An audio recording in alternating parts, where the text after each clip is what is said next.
Hey everyone. Today I'm diving into one of the most chilling cases in true crime history. John Wayne Gacy, also known as the Killer Clown.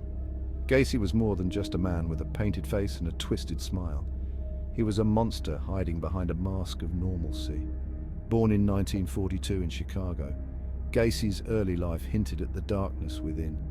He faced an abusive father and struggled with his sexuality, a cocktail for disaster. In the 1970s, Gacy seemed like your average guy. He ran a construction business, volunteered in his community, and even entertained kids as Pogo the Clown.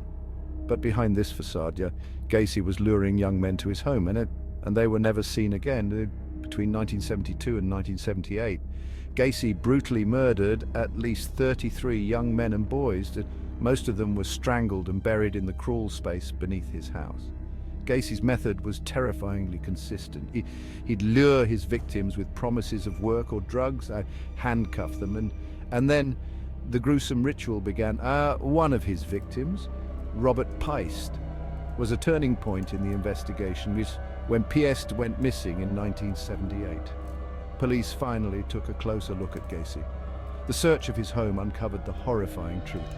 26 bodies were found buried on his property, and the rest in nearby rivers.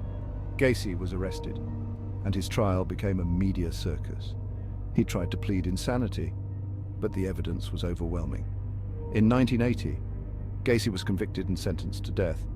He spent 14 years on death row before he was executed by lethal injection in 1994. What makes Gacy's story so haunting is how he hid in plain sight.